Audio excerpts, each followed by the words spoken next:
Hello, and welcome to my YouTube channel, The School of Love. My name is Maria, and I'm helping people discover the inner potential for love towards oneself and towards the others. Today, I am inviting you to a new episode from the series, Things I Have Learned from My Kids. In this series, I explore various dimensions of things I have been learning while observing and educating my children. In today's episode, I will focus on one particularly important aspect of being a grown-up, on which I think there are lots of things we could learn from children. At least I have learned a lot while joining my children on the playground throughout the years. And this aspect is how to make friends. You might know already that the younger we are, the easier it is to make friends. And the older we get, the more difficult it is to make friends. Conversely, the easier it is to make friends, the easier it is to forget them or to lose track of them. And the more difficult it is to make friends, the deeper those connections actually are. And with a little bit of effort and willingness, the bonds developed in older age are supposed might actually last longer than friendships from childhood or from earlier phases of our lives. Nevertheless, how can we make friends? And what are the lessons one can learn while observing children on playgrounds? I'll detail 5 elements I have observed. The first element is fairness. The older we get, the more clearly it becomes to us that life is not fair. Things happen. Nonsense happens. We cannot really change things. We cannot really hinder that life just happens.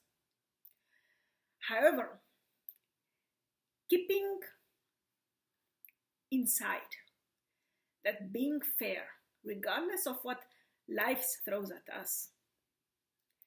So being fair, keeping a sense of fairness towards the others, and more particularly towards oneself, is fundamental in being a person other people want to be around. And at the end of the day, the secret to making friends is to be oneself a good friend, or in the case one is not a good friend, to become a good friend. So to become someone other people want to be around. So fairness, this sense of balance and boundaries and healthy boundaries, which allow for a healthy exchange, inputs and outputs with others, is fundamentally important. Another aspect, so number 2, which is often addressed in media nowadays and also in educational institutions, is the equality of chances. Again, in life, we know, or if we don't know, we learn it the hard way, that there are no equality of chances. And even less so, there is equity of outcomes. Nevertheless, by becoming aware of this situation, one can do his or her best to keep an open mind in terms of equality, in terms of the various levels of generosity life can showcase. So what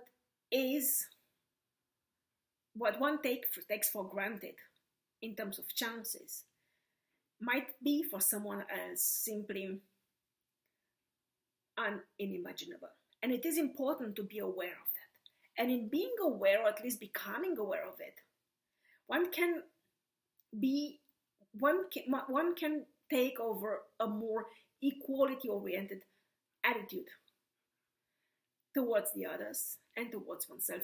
Conversely, when someone finds out that other people had more chances than one himself or herself, it is, I would say, crucial not to develop envy, but to do one's best to emulate those who have been, for whatever reasons, more fortunate in life.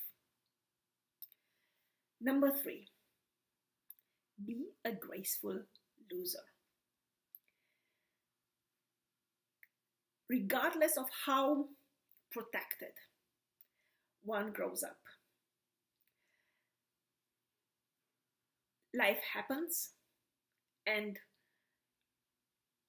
losses happen. Regardless whether it is the death of a loved one, if it is a job one does not get accepted to, whether it is a love story which turns out to be unrequited love, or a business which doesn't pan out the way one has would have liked it to. Losses, in plural, unfortunately, are an absolute normality of life.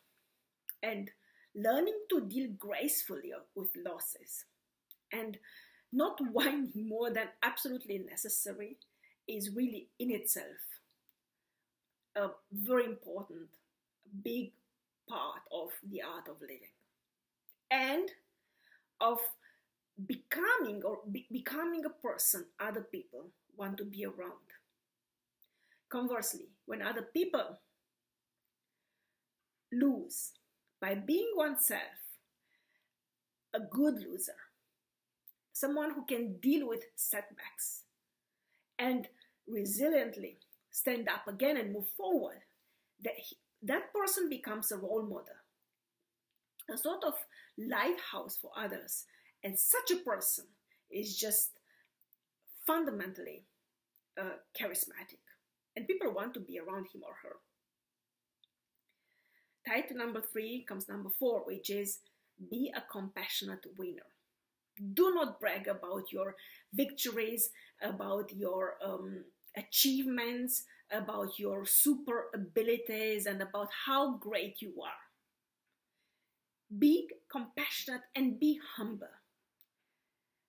The world doesn't need more winners.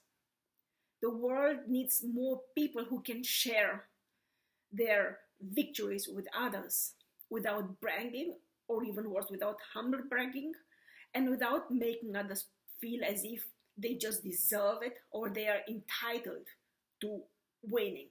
So be a compassionate winner, a humble winner, and share your victories with those less fortunate than you. This will make you a great friend and someone anybody would like to be around. And number 5 is play for the sake of the game. More generally speaking, live for the sake of life. Enjoy life and play. Do your best to be a positive contribution to the world, or to bring in your own positive contribution to the world without expecting anything in return, because those returns just come back, just come to you.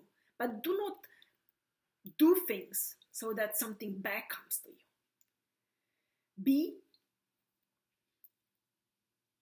Become the change you want to see in the world, as Mahatma Gandhi put it decades ago.